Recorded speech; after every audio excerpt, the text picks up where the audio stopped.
Hello, Dave Burton. All right, good afternoon and welcome to the Haliburton Highlands Ontario Provincial Police Detachment Board meeting.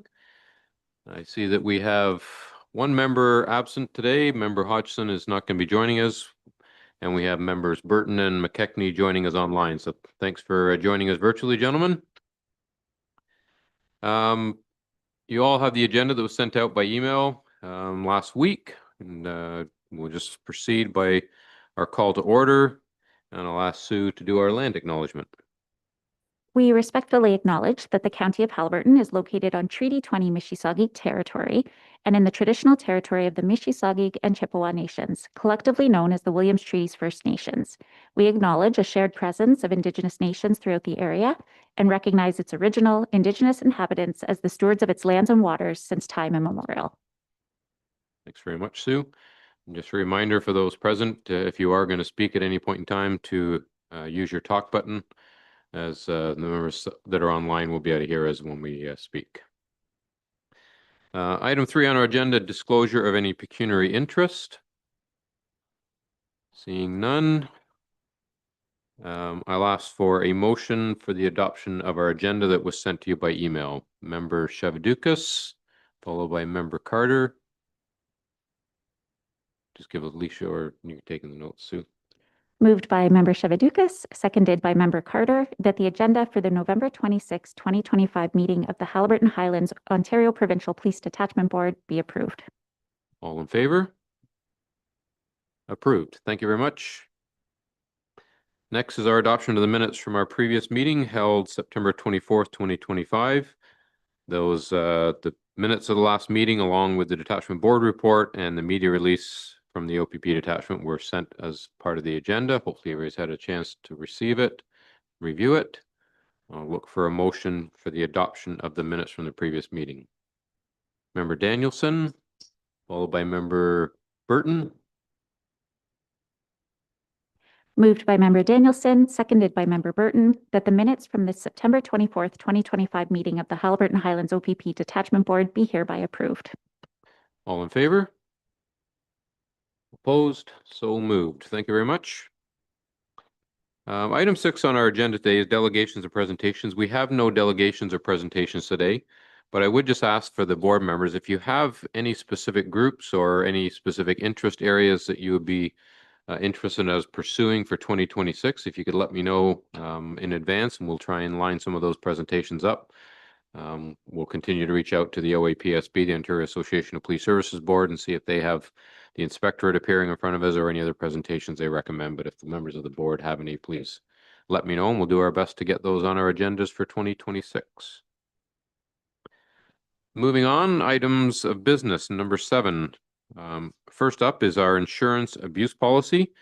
If members of the board will recall, we received that at our last meeting. It was in draft copy. There was a few minor corrections that need to be made to it, and Sue has made those, and I'll just ask that she speak to it as far as next steps, and then we'll be looking for a motion to approve it. So this is the final draft of the board's abuse policy, which, as you know from previous meetings, the chair and I have been working together to amend from a draft example. The policy was a requirement for our new board insurance and has been filed as such. Thanks, Sue. So hopefully everybody's had a chance to review the final copy, and I just ask for a motion to accept that. Member Carter, Member McKechnie, second. Moved by Member Carter, seconded by Member McKechnie, that the HHOPPDB Policy 1-2025 Abuse, Violence, Harassment be approved.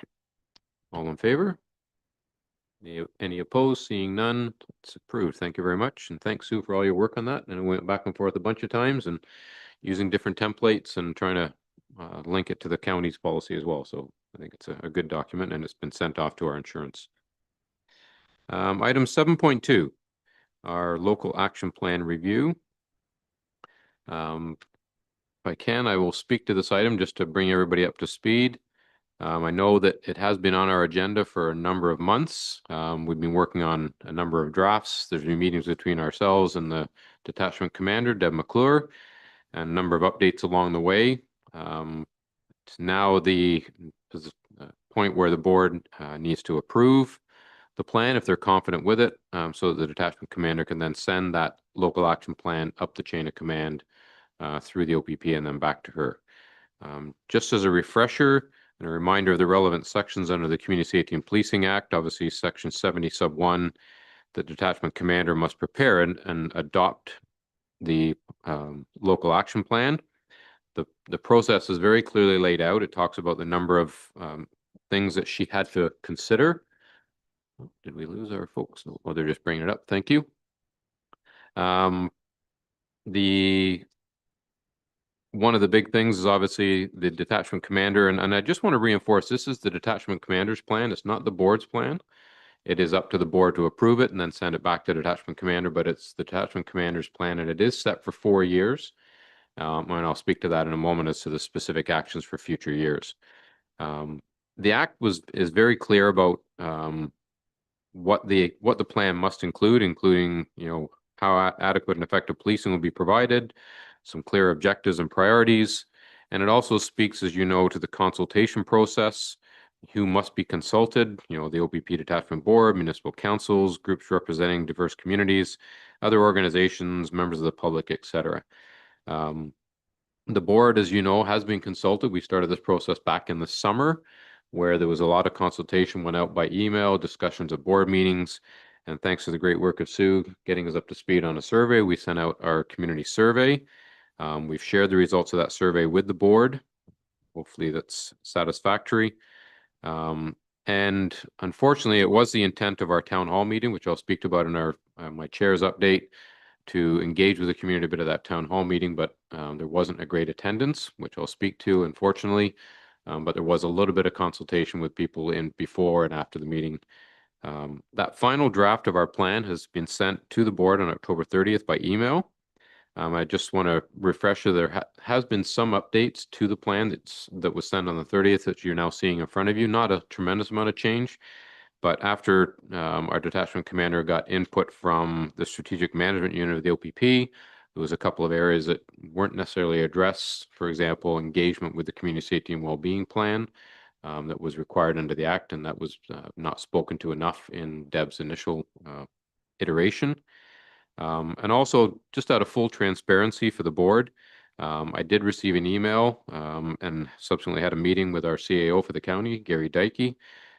He had some concerns that the plan wasn't necessarily adequately addressing our community consultation, and that it didn't necessarily have enough specifics around key objectives, key measurables. So I did meet with Gary just to go through it. And again, out of transparency for the board, I want to make sure the board is alive to that Gary did express some of the concerns. We talked through that. And my personal view is I feel we've met that threshold. There's obviously some next steps that need to take place. And one of the big concerns is the specific measurements going forward. Because this is a 4-year plan, you'll see in the plan there's specific actions that have been identified, or sort of broad actions, and then some measurable things that should take place.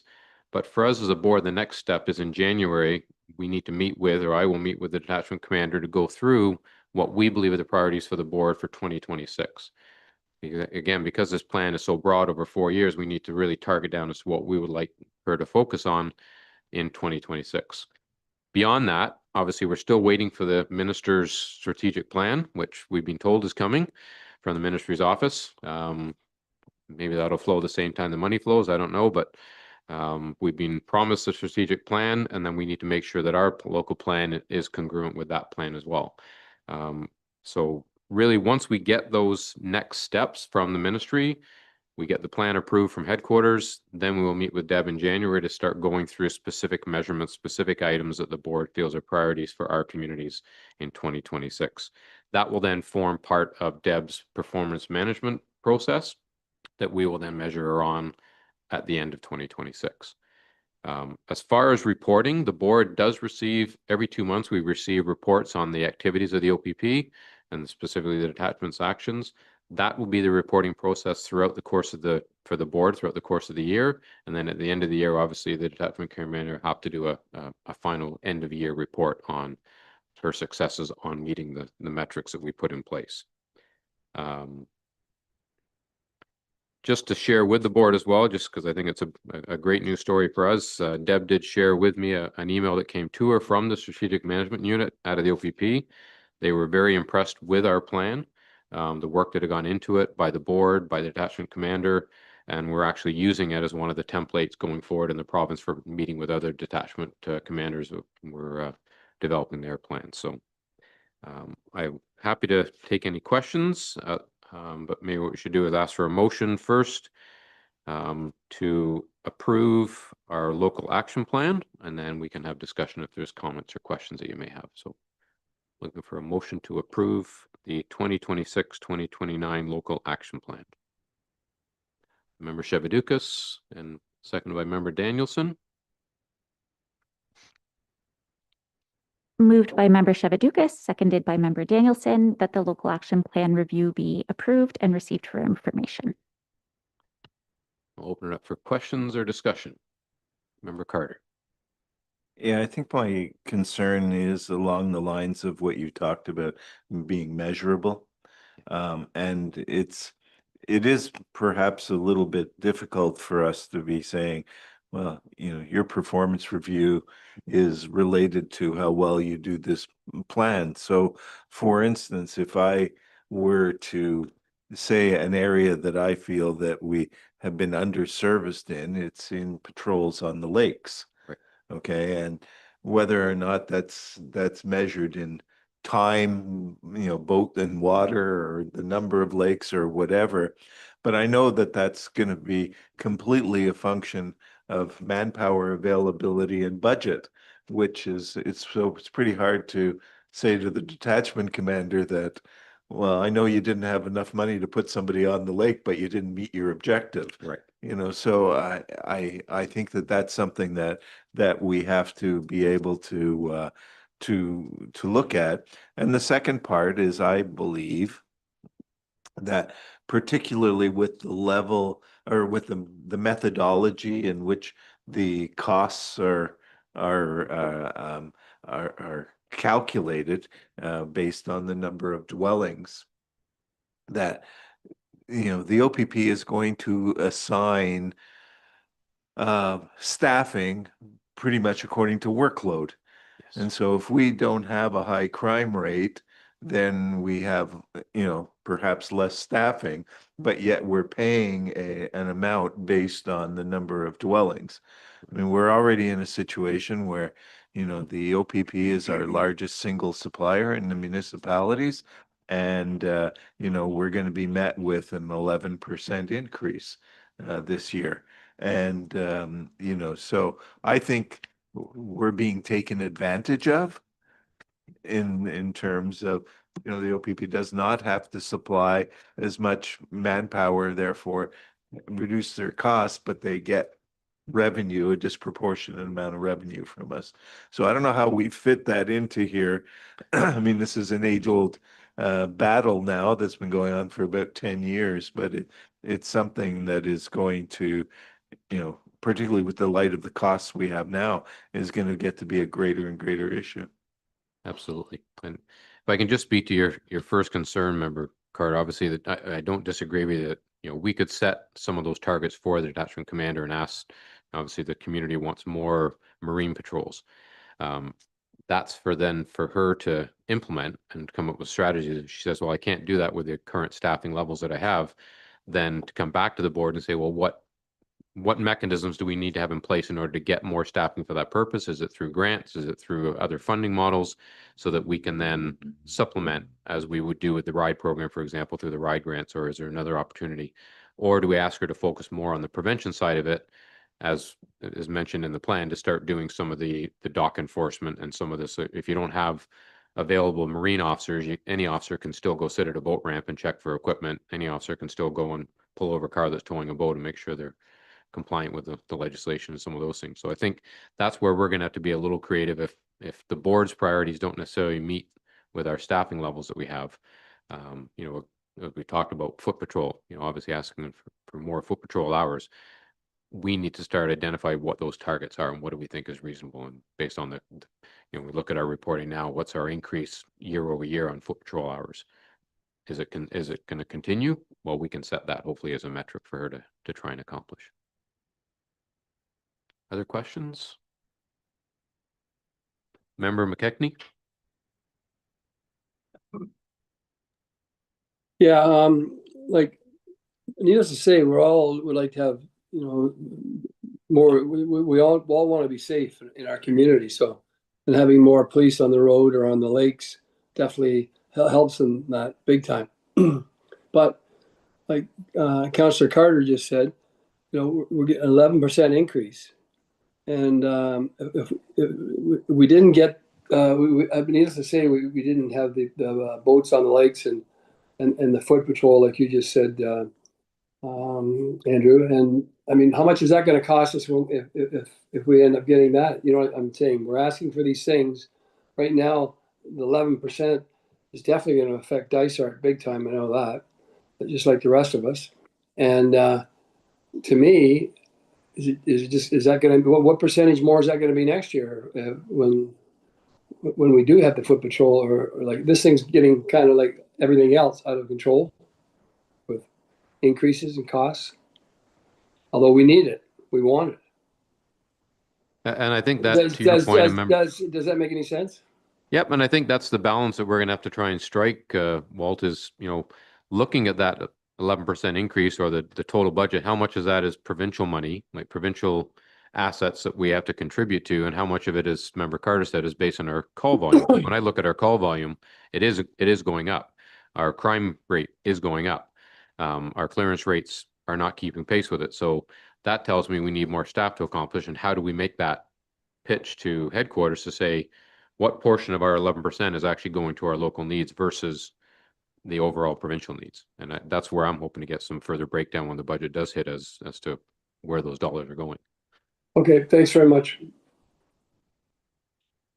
Member Shevadukis? Yeah, my concern is, and I've followed this avenue, for lack of better words, with increases for about the last 10 years. As our county councilors, I'm sure that everybody's all concerned, but my point for this 11% increase, I mean, there's got to be some way of finding out how they're justifying 11%. That's my simple question. Is there any way we can find out why it's going up 11%? You know, okay, so we have an increase a little bit in calls for service, but you know, does it justify the 11% increase? And it just seems that every time the province says, okay, Haliburton County, you're going up 11%, that's the end of it, end of story. I don't think that's really fair. I'm sure I'm talking for myself, but as a community member, and I know police budgets to a certain degree, you have to try and justify everything, whether you're doling it out or whether you're receiving it. So that's my question. No, and a fair question, a fair statement. And again, I want to draw us back to the local action plan. It is directly connected to the budget, obviously, but I'm hoping that when the time comes for us to receive that, and it's not something we receive as a board, it actually goes to the municipality. So we're going to be looking to our municipal representatives on the board here to bring that to us and say, okay, what can we go back to the OPP with and say, why are those increases? Well, that was my point. Yeah. Yes. Like obviously there's wage costs, and we know that there's contract settlements that are agreed to by the government, and we have to then absorb those costs, whether it's civilian costs or, you know, officer costs. We know there's increase in fuel costs. We know there's increase in just about everything across the board, but to get some sort of a breakdown as to what that looks like, as to, you know, where's the big pot of money going to provincially versus locally. Member Carty, you had another question? Just to add one thing to that is the 11% is the capped rate.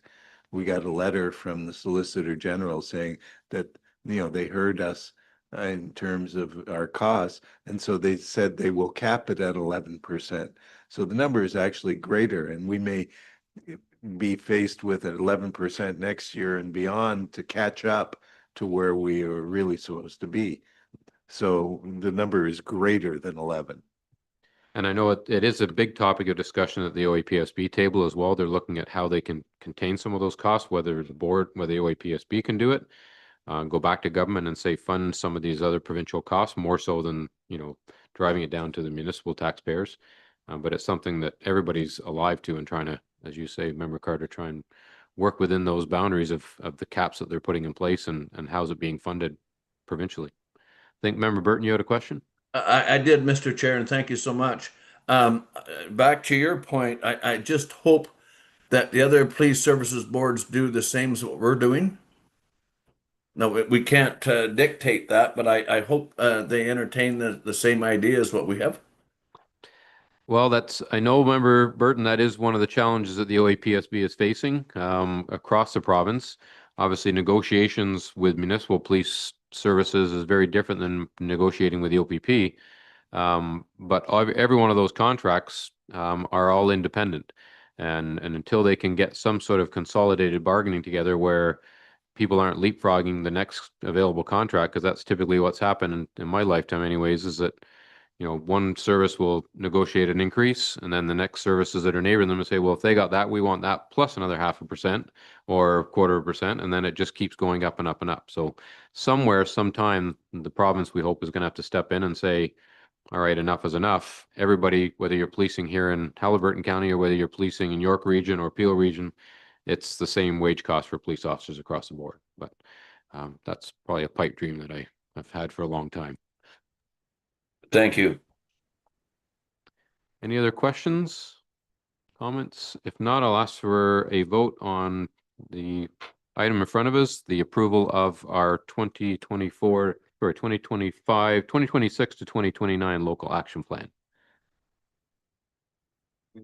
We didn't vote, so I'm just looking for all in favor? Opposed? Seeing none, the plan will be approved and sent back to the detachment commander to be sent up the chain of command through the OPP. Thank you very much.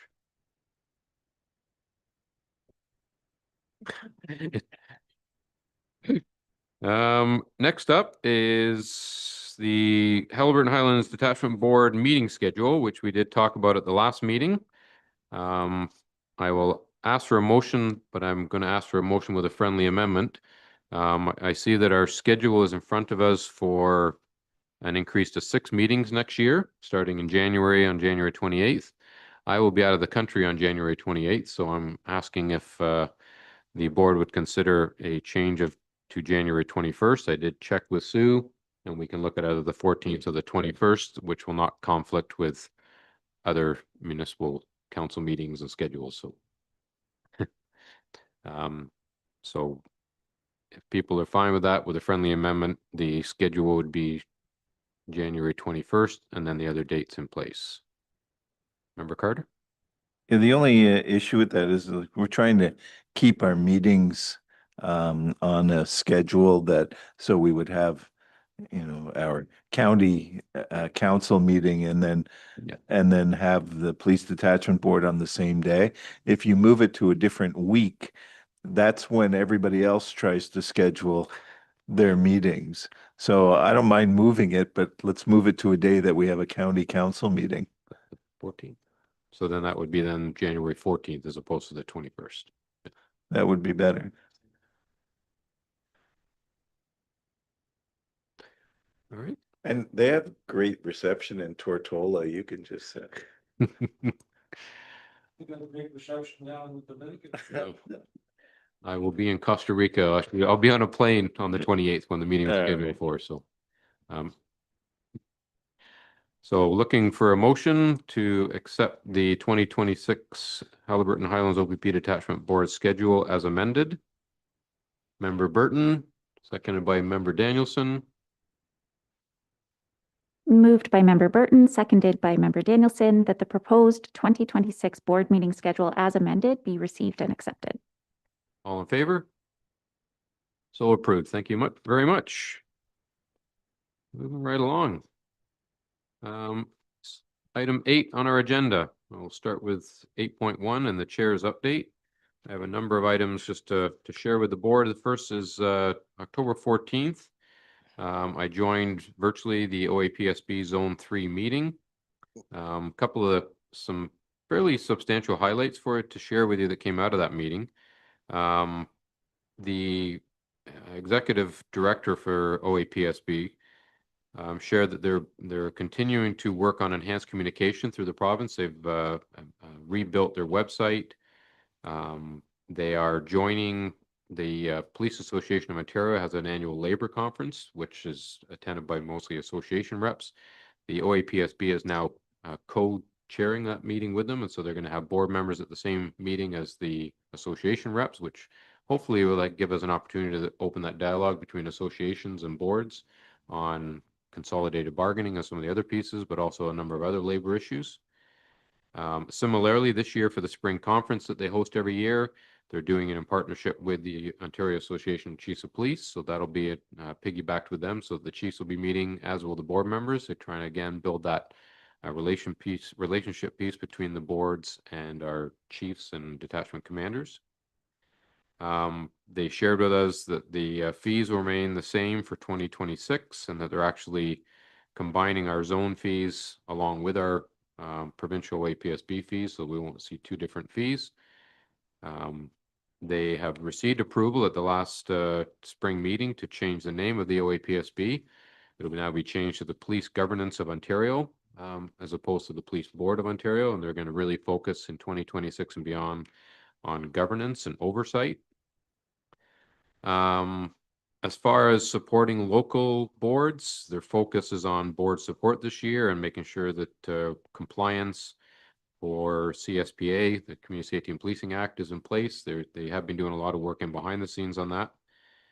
They did share with us, they're also, as I mentioned earlier, looking at some funding streams for boards.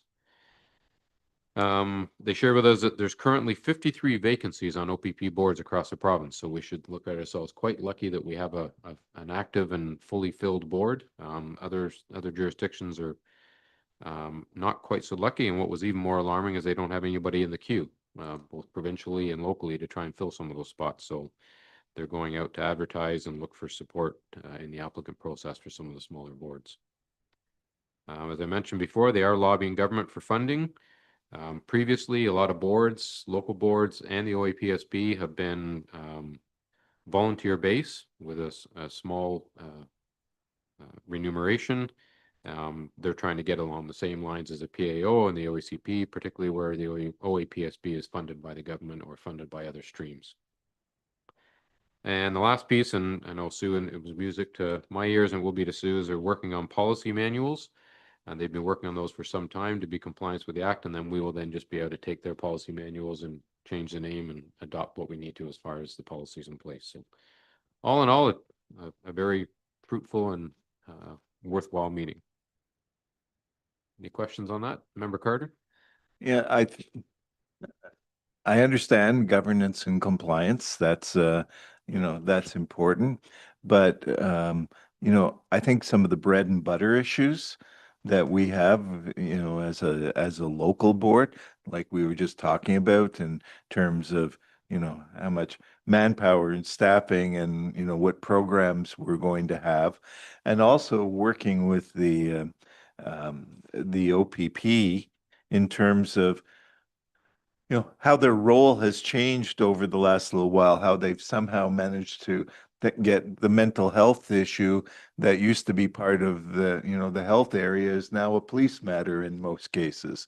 We've got our probably there are no statistics, but the number of people that are in jail because of mental health issues as opposed to criminal issues is probably disproportionate to what it should be. But there's limited tools that the OPP have at their availability. I think to a certain extent, because that affects us locally and every other detachment board, those are some of the things that we really need to be dealing with, like working more closely with our supplier, but our partner in all of this. The governance and the compliance is way, hey, we're trying to find out what you're not doing right. And on the other side, the governance is a bunch of people sitting in a room coming up with some new idea of what you should do. I mean, it's not very, front line focused. And to a large extent, I think at these local boards, we're frontline focused. I mean, I don't really want to be sitting around talking about the esoteric, nature of policing or anything like that. I want You know, I want boots on the ground and anyway, I just feel that you know, maybe these people are a little too far removed from the reality of what we face. Well, I couldn't agree more, Member Carter, and that when the next item that I attended was November 3rd, and it was a board training session on critical thinking for police governance. And by the end of it, I was ready to stab myself in the eye with a pencil because it was all around what their chiefs are not doing or what their detachment commanders are not doing. And somebody's unhappy at work, so therefore the board should engage. And I'm saying, time out here a second. You could have a police service of 1,000 people and one person's not happy. So we're now going to focus on that one issue as opposed to the bigger issues of what we need in our community. So there really seems to be a bit of a shift as to what they feel the board's roles are. And maybe in a municipal environment, it is very different than an OPP environment. That it's something I'm learning very quickly when I go to some of these OAPSB training sessions is the municipal boards are very different than OPP boards and the roles that we play and the capabilities we have to make change. And I think that's coming to their ears a lot more, where OPP boards are saying, okay, great, we don't pick a chief, we don't do this, we don't do that, we don't really set our budgets. So how can you help us do what we need to do at a local level?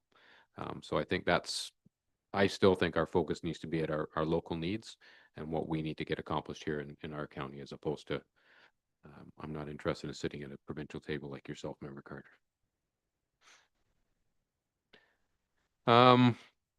The next item just want to update the board on was the October 29th town hall meeting. And I'll open with a sincere apology. This wasn't a board function, so I didn't take a driver's seat position on it. I was a passenger along the way. But in doing so, when I met with Deb on the day of the town hall meeting, we very quickly realized, due to the small attendance that was there and the comments that it was so poorly shared, it had gone out by way of a social media post. It hadn't gone out to the mainstream media. It had been sent by, I think Sue sent an email to our counselors, but that was probably a month in advance. And I know how those things happen. It's, yeah, we'll get to it. We'll get to it. And there wasn't a reminder sent. And we really should have done a better job of marketing the fact that we were doing it, that we're there to engage with the community, listen to the community. And so, yeah, the ball was kind of dropped. However, good news out of it is I think our new detachment commander heard some of those comments and recognized that we need to do better the next time. And that was her comments to the group, is that, you know, they tried to do it, but they can definitely do better. And what she did take away from the town hall meeting was the community is hungry for more engagement. And so hopefully that's what we're going to see more of going forward. She does plan to host another meeting in the first quarter of 2026. But we'll make sure that one's advertised a lot better than this one was. So, Member Danielson? Yeah, it's something that I did hear a lot of comments about. Not only was there short notice, that went out to the public, but, from what I understand, it only went out on X, Yes. as opposed to the standard community places that people look for information. It was really disheartening to hear, the number of people that were there, because I know there is a real taste for being able to have interaction with the police and to find out what their plans are. And so I'm glad to hear that she's heard that message. And Yep. Yeah, and I to your point, Member Danielson, we heard the same things at the meeting. The small group that was there were fairly vocal on that they'd only heard about it that day. It was something that come out on Facebook, and then they were then trying to spread the word quickly to others. I think something was then the OPP posted something on Facebook on the day of, and then I think the county repopulated it and others, but it was too late, too little, too late. And I think disappointing for our detachment commander as well, because she was looking forward to that first meeting. She had 4 or 5 presenters lined up who all spoke about the different areas that they're working in. They had a traffic officer there speaking about some of those. They had a marine officer there. But she'd gone to a lot of work to have the right resources there. The superintendent had come down from Aurelia and was there so there was probably more police in the room than there were citizens, sadly. But we'll, I know that we will do better the next time and support her to make sure it goes off a lot better. And, as I said to her after the meeting, we know we've got our 2026 plan coming up. We need to have very specific deliverables. What a great time to go back to the community and engage with them and say, okay, this is what we heard through the survey. This is what we heard. Here's our big plan. now help us narrow it down on what we think should be the priorities for 2026. And maybe the board takes a more active role as opposed to leaving in the detachment's hands. So. The next item, just, I've heard your comments today around budgets. I also continue to receive lots of emails from the OACP and from the OAPSB. To your points, I think, it's the 11% is not the anomaly around the province right now. If you look at some of the others, York Region's at 12.7% proposal, Barrie's at 8.5%, Belleville's at 15%, Sudbury's at 10% increase. So right across the board provincially, we're seeing some of these large increases in budgets going forward, and not that they've all been approved yet, but that's the ask, it seems to be, at a lot of the municipal tables. So I think something's got to go at some point in time, and we've got to say enough's enough and figure out what we need locally. And then I know this item's covered in 9.4 on your agenda, and it's the annual report for the OPP. And I know that it was sent out to the board members when we received it from the OPP, but I just thought I should speak to some of the points that are in it, because we did receive from the OAPSB an email that talked about, the fact that it was the 2024 snapshot of the annual report. It's fairly lengthy. We can bring it up if need be, but I think it's attached as part of the agenda for anybody who wants to look at it. But first off, just because I had to do a second glance at it, it's the 2024 annual report, not 2025. So here we are in November of 2025 receiving the annual report for 2024. But just looking at that provincial picture, some of the highlights, if calls for service remain high, social issues continue to land on police desks, as you've talked about, Member Carter, mental health, opiate issues, community partnerships matter more than ever. That's one of the things that was highlighted in the report, and the need for more work in that area. So what does that report do for us? Like, how does it help the board? Again, we've talked about it today, the local priorities, making sure that our local priorities reflect what is actually happening on the ground, not necessarily based on that provincial report. That's the totality of what we're seeing. What the OAPSB has said is that, part of our local conversations going forward should be to take those statistics and some of the numbers that are in that report, look at traffic and road safety, mental health, intimate partner and family violence, community engagement, and then bring that down to a local level and ask some of those practical questions of our own detachment commander as to, are they seeing some of the same trends locally that we're seeing in that provincial report? And if not, why? And again, as I've already touched on, hopefully that'll form those discussions for us in January of 2026 to sit with Deb and go through the provincial annual report, our local action plan, and then now our local strategies and what we want to accomplish. So hopefully everybody's had a chance to look at that one. Any questions on the the OPP's annual report?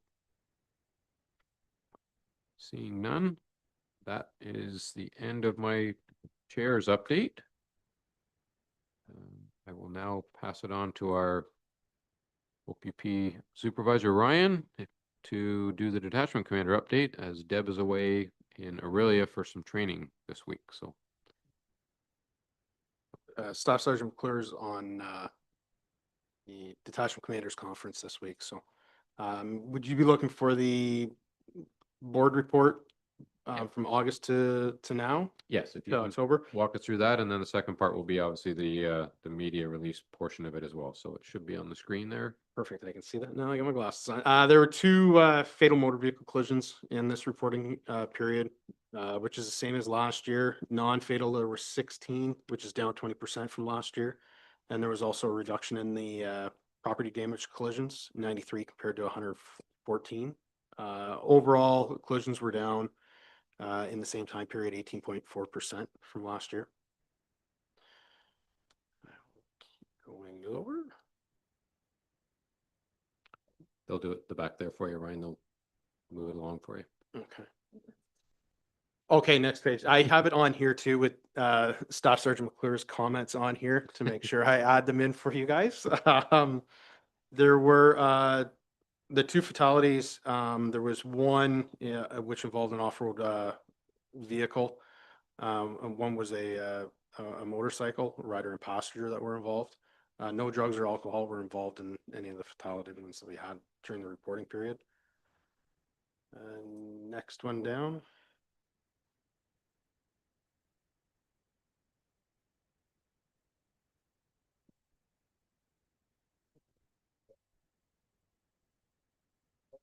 Yeah, I'm just scrolling in here and trying to get her. On this one, might be up if you can go to traffic related. Might be the page up. There we go. Yeah, just up there for criminal. The criminal code non-traffic offenses are down slightly, 180 for this reporting, which is 1.1%. Criminal code traffic, we're up 25%, which is impaireds and over 80s mostly. Highway traffic act are down slightly by 5.6. Liquor license are up. Charges are up 212%, which would be attributed to the seasonal population. And yeah. Quick question on your impaired. Do we have a mix of, what's impaired alcohol versus impaired from Impaired, other- either impaired alcohol compared to impaired drugs. Yeah. I don't have that breakdown here, but I could speak to Staff Sergeant McClure to get that for you. do you have any sort of qualitative? Off the top of my head, I don't right off the top. If I'm going to pull numbers, I'd rather have the numbers in front of me. that's fine. Yeah. But yeah, during this time period, because it was from October to August to October, the seasonal population would be the contributing factor for the liquor charges. And other violations were down during this reporting time. And then if we go to, yeah, the traffic related offense. Yeah, right there, traffic charges. There's a decrease of 25.8% in speeding charges year to date, 38.5% in seatbelt charges, and there's an increase of 45.5% in impaired driving charges, and 1,650% in distracted driving charges. Overall, year to date, we are up in every category for the traffic enforcement.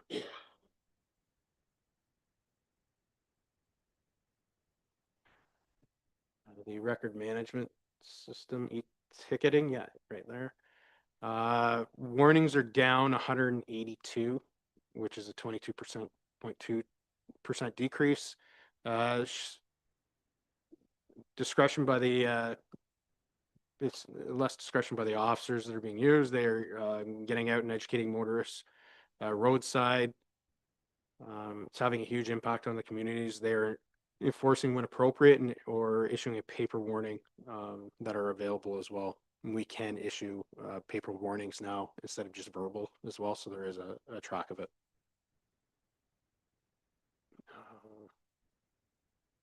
And our big four as the organization is always the speeding, distracted driving, seatbelts, and impaired driving. Down to violent crime. Is that, yeah, no, right there. Violent crimes, there has been an increase from 4 to 8% in sexual offenses, which is 100% increase. Assaults, firearm related offenses are up 40%. Most of this is related to intimate partner violence and having a trained domestic abuse investigator now to review incidents and offer their expertise. Other offenses involving violence or threats are down 50%. Overall, the reporting period, we are up 46 violent crimes, which is an increase of 4.5%. And down to property crime. The property crimes, looking at property crimes, break and enters are down from 15 to 13, a decrease of 13.3%.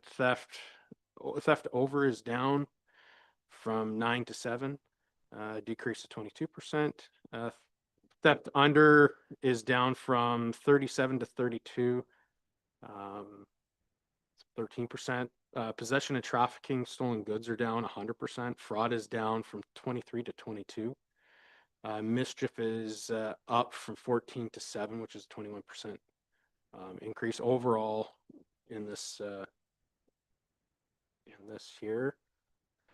And then down, drug crime. There's one possession of drugs and one trafficking of drugs in the reporting period, which is a reduction of 50%. Year to date, there's a reduction of 33.3% in this category as well.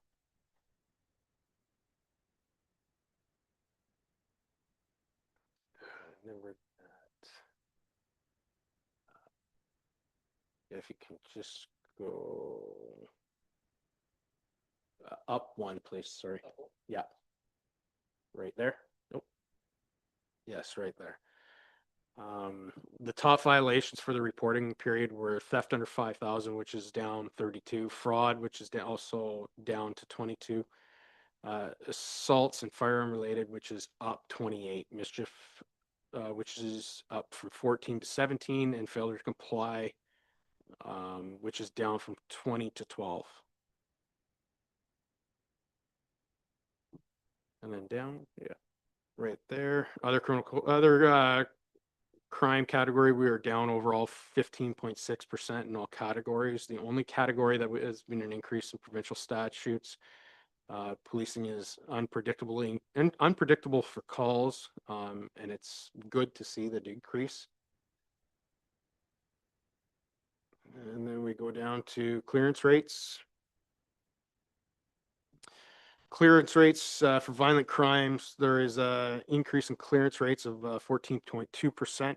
There is a decrease in property crime by 8.4%, but there is an increase in other and drugs by 33.3%. Decrease in provincial statutes by 2.6%, and an increase of 30% for driving offenses.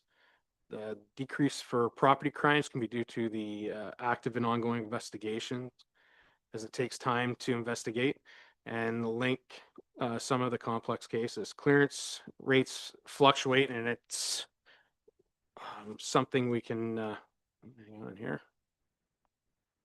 For some reason, this is not loading up for me.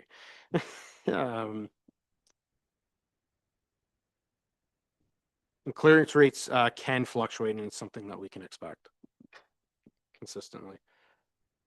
Down to the unfounded categories.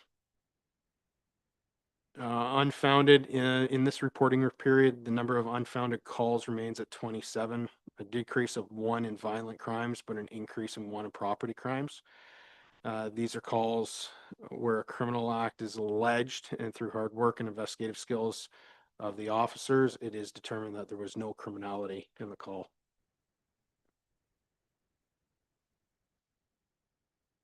Down to public complaints.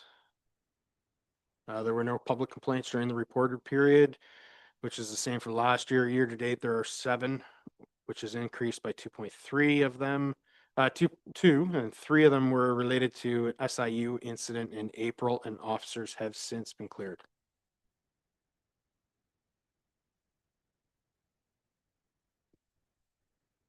The daily activity reporting is the patrol hours. DAR shows there are 1,582.25 cruiser patrol hours, 67.75 marine, 19 ATV hours, 103.75 foot patrol, and 0.5 for school, for a total of 1,774 hours, which is up from the same time last year. Community engagement and school patrols continue to be a focus when time permits.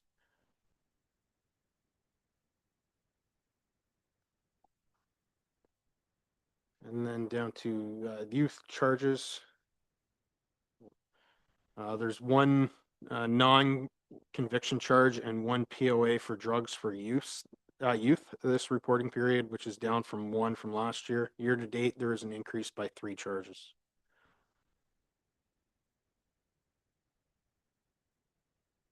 Mental health occurrences. Mental health calls for service are up from 55 to 64 during August through October. And year to date, there have been 213 mental health related calls, and MCERT has been involved in 374 incidents in this reporting period, and there have been 40 MCERT tracking forms completed. And of the calls, 85% are follow-up and 15% are live calls. 2 were apprehensions, 4 were diverted, 6 resolved on the scene, and the rest of the community resources were provided. MCERT continues to be heavily involved and is an asset at our detachment. Overdose occurrences. We have 0 fatal overdoses for this reporting period and 1 non-fatal overdose. Year to date, we are down overdoses from 3 to 2.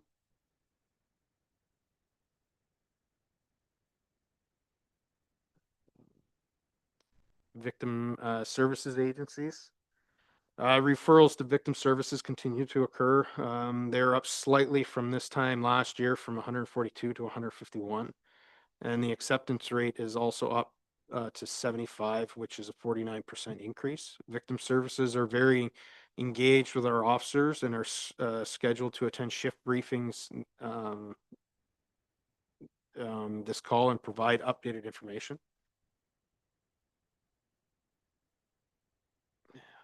Down to, and I think that's it. Thanks, Ryan. Just, I'll open it up to the board members for any questions they may have. Just on the, Member Danielson. I was surprised to see the number of distracted driving incidents, and one incident that I'm aware of was a friend of mine who got charged, and she had never had a ticket before for anything, and her insurance company refused to insure her, which I thought was kind of astounding. You know, it's. Yeah, I mean, I know it's a serious issue. People shouldn't be doing that, but to find that she was refused insurance over that one issue. a little concerning. I know that just from meeting with Deb over the summer, and Ryan, you can probably speak to this, but the word has come down from headquarters. Obviously, distracted driving is a priority. It's one of their top 5 enforcement categories, and we weren't seeing a lot of that in our jurisdiction here. So Deb did make that a priority for some of the staff, and I think that's why we're seeing the big increase in numbers. But I can't speak to the insurance agency. It seems very odd. Yes, the members were reminded about enforcement, and as you see, they drop the significant increase in that type of enforcement, and we do not have control over what insurance companies are going to be doing or not. Member Shevadukis? With an up to insurance situation, my broker that I've spoken to very loosely about what's happening with the insurance world. Insurance world is turning around, and they're basically saying we'll do whatever we want to do, i.e. one offense like this, other stuff like careless driving. If you get convicted of careless driving, insurance companies will probably cancel your policy, or they'll increase your premium by 3 to 4%, or sorry, 3 or 4 times. So they're doing everything to avoid payouts, et cetera. So it's their form of covering their butts on this whole thing. So they're doing what they can, and insurance companies will just do that. They'll just turn around and do whatever they want, and that's the way it works. So, I must say that, again, I've shared this with the detachment commander, the number of people I see driving distracted, which I find quite alarming in a rural community like ourselves, where we have numbers of animals that run out in front of you. If your head's down looking at your phone, you don't see that deer, you might as well say goodbye to your car, if not worse. So I think the message needs to get out. Phones are meant as a tool to use when you're parked, and not when you're driving. So the amount of people I see driving around the community with their phones in their hand while they're driving, up and down, it's like, do you need to read that book that badly? I've had occasion to have a lot of people drive me around in the last little while, and I'm shocked at the amount of use that somebody thinks that they can send texts and respond to texts while they're driving. And one person I actually said, like, stop. Oh no, I'm a good driver. No, you're not, and you're certainly, like, might want to kill yourself, but not me. It's just outrageous. I can speak to the distracted driving. In the future on what we are doing, I have actually coordinated with, regionally, we have access to, a van that we can use. With enforcement, we will be doing more enforcement, coming up very shortly, focusing on distracted driving, stop signs and et cetera. That is already lined up, going to be moving ahead, very early in January that we'll be doing that as well here at the detachment. So there will be an increase during then too. Well, and I think, I'll share this with Deb when after the meeting, Ryan, but I think that's the sort of messaging we need to get out more and more, is that we are going to be doing the sort of enforcement strategies, and, buyer beware. If you're driving distracted, you're going to get a ticket. Simple as that. It's, we'll use whatever tools we can. So, Member McKechnie?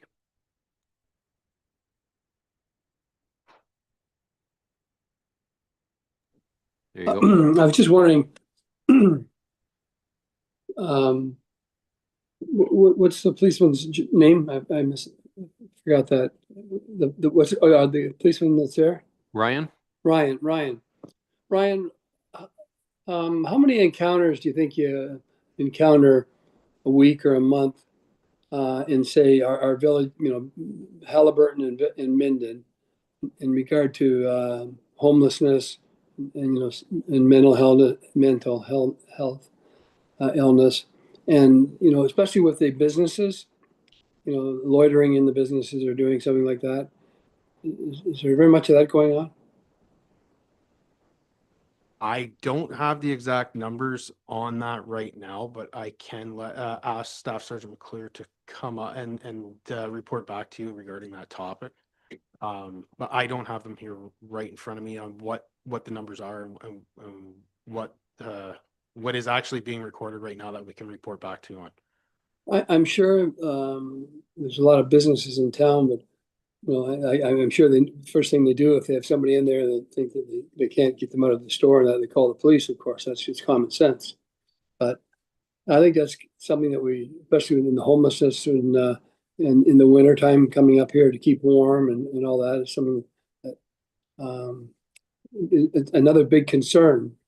Owning a business on the main street of Minden or in Haliburton, these poor people have nowhere to go, and it's very cold outside. And I'm just wondering, are we prepared to how to deal with it? If I can, again, I know Ryan doesn't have the answers for you today, Walt, but the other thing I think we need to keep reminding ourselves of is these aren't necessarily always policing issues, and that, there's, I know, Sue, and maybe you can speak to it, as some of the actions that are currently underway.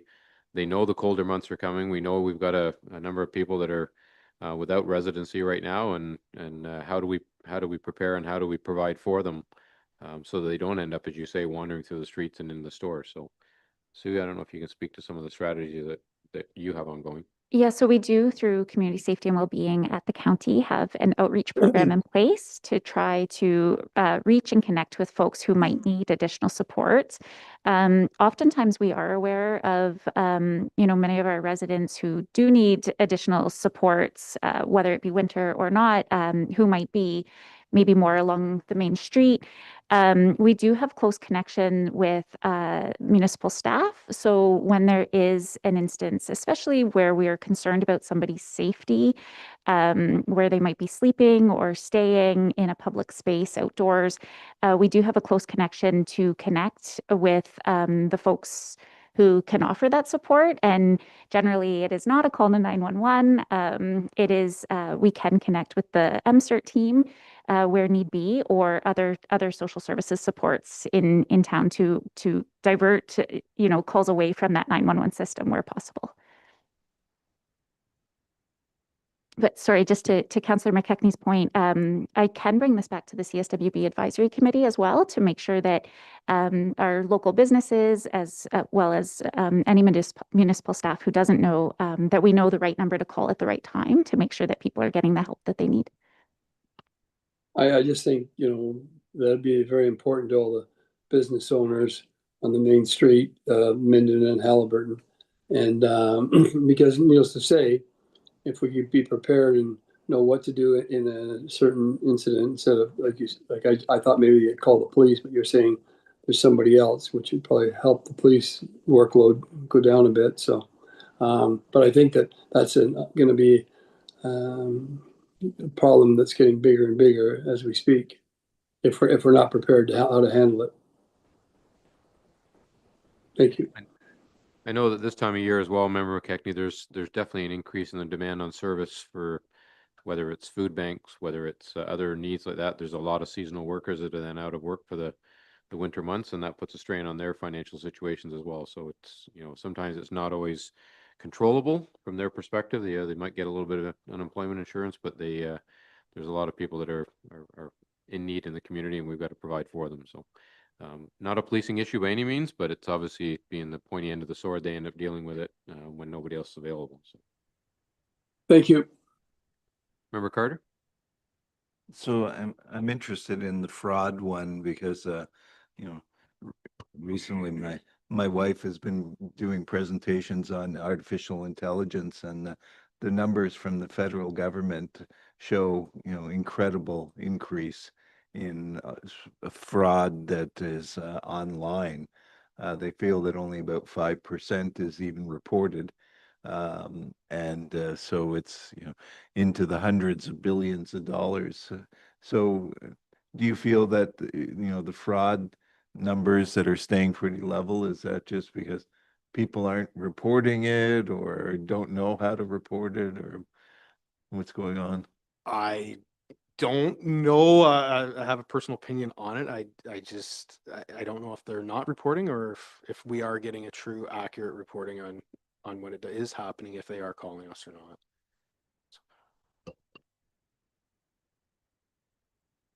All right. Any other questions? I know I will follow up with Staff Sergeant McClure. Just a couple of items that when I see the numbers, particularly the increase in our violent crimes, the sexual assault, and the assault related offenses, that's a little alarming for me. We're seeing those numbers and our clearance rates, although we're staying well above what we should as far as the violent crimes, we seem to be dropping quite considerably on our property crime, which I appreciate might be a resourcing issue as well, but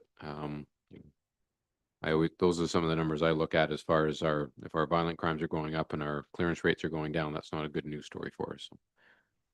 And I would just like to add on, you guys has been brought up about marine patrols and such on the water. Just to let you all know, we do have, since the two newer members of the detachment, because training is a requirement to be out on the marine unit and be on patrol. There's two of us that have just come up here in the last couple months that are trained officers and have been marine patrol trained for a lot of number of years, which will be able to do more proactive work because we have the trained people now are starting to come back into the detachment. Maybe while you're on that subject, Ryan, can you speak to availability of marine resources as we get into those off-season months? You know, there's still water on some of our waterways, and I assume that the availability of an emergency response is still there until the boats are put away. Yes, we have one boat that's still operational at the detachment that can be hooked up. We have officers that are trained that will be able to go and respond to anything along those lines. But we do still have one that's operational. It's easier with outboards to keep them going into the cold. But and also to let you know, the snowmobiles have already been prepped, ready to go. So as soon as we do have snow we have them already ready to go, and everything's ready to go. And we have a couple more trained officers this year than last year as well. So great. Member Danielson. But I'm interested to hear this, that you have one boat that's still operational. It's my understanding that several weeks ago there were OPP response to a water access only property, and they came without a boat and had to use a boat that belonged to the local marina. I do know exactly what call you're referring to. The fire chief volunteered their boat. Our officers responded to the call because at the time when it came in, it was a call at that location. We did not have the boat wasn't on its way, And when we got there, fire already had their boat and offered to utilize us to utilize that. We had a marine trained officer on scene from Huntsville. But the fire assisted with the vessel that day. We didn't need to take ours up. From what I understand, the fire department's boat, their motor didn't work well either. Just one of those, Murphy's Law. Guaranteed. There is currently one at the office, still operational, probably for a few more weeks. And then once the lakes start freezing up, then we'll get it winterized. Thanks for that. All right, seeing no further questions, I just ask for a motion to receive and accept the chair's update and the detachment commander update. Member Danielson, Member Shevadukis. Moved by Member Danielson, seconded by Member Shevadukis, that the reports provided in Section 8 be received. All in favor? So approved. Thank you. Oh, I jumped ahead. I didn't give Ryan a chance to speak to the media release stuff.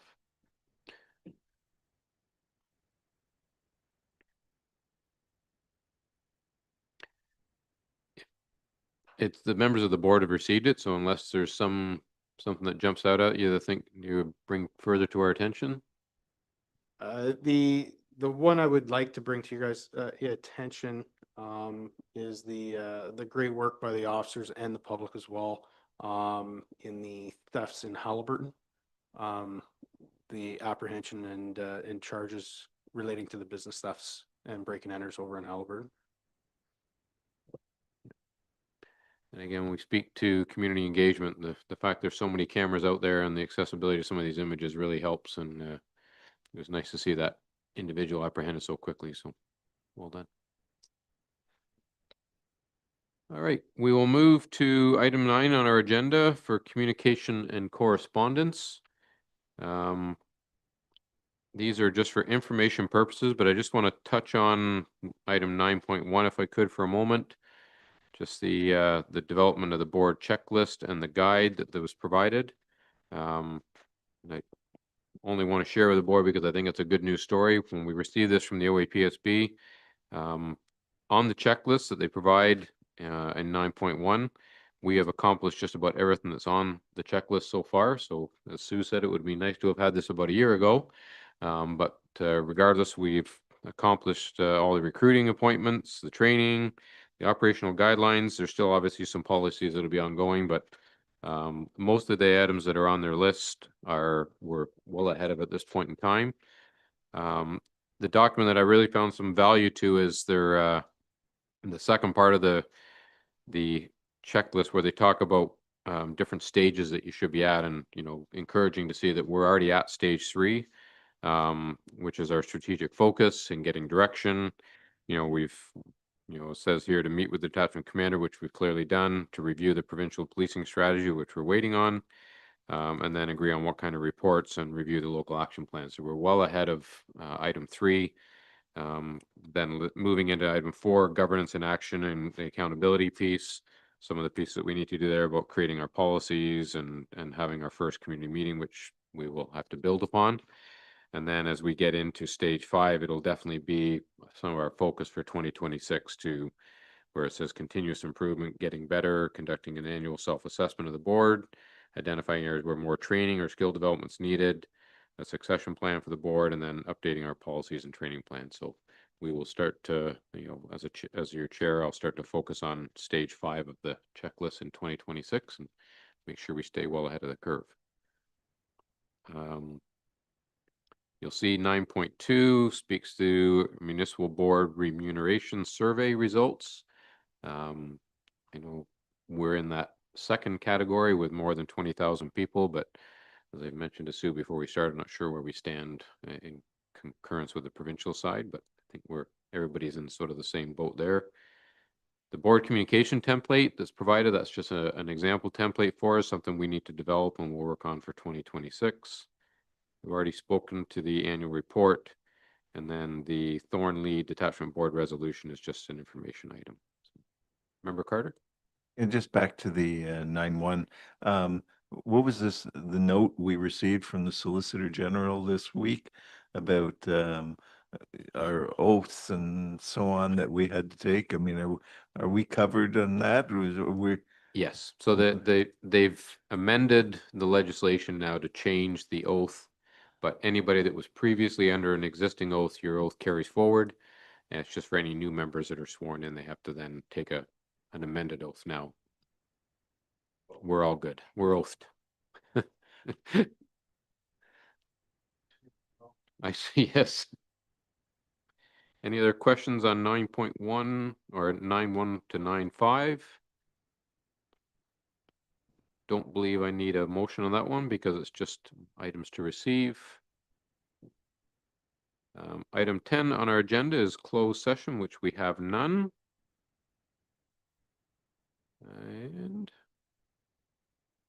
that then brings us to notice of any upcoming business, which I'm not aware of any unless there's members of the board who are aware of other business items for the board. Seeing none, the date of our next meeting as amended, it will be January 14th, 2026, and we'll confirm that it's still set for 1 p.m. on that date. And other than that, I'll look for a motion for adjournment. Member Carter, seconded by Member Shevadukis. Moved by Member Carter, seconded by Member Shevadukis, that the November 26th, 2025 meeting of the Haliburton Highlands Ontario Provincial Police Detachment Board now adjourn at 3:11 p.m. Oh, Member Shevadukis. Quick question. Did you say, You can turn your mic on, Andy. Sorry. yeah, was our meeting, did you just say it was the 26th or the 14th of January? 14th of January. Okay, that's all. It's printed as 26, but we amended it. So. All right, the meeting is adjourned. Thank you for your time today. Thank you, Ryan, for filling in for Deb.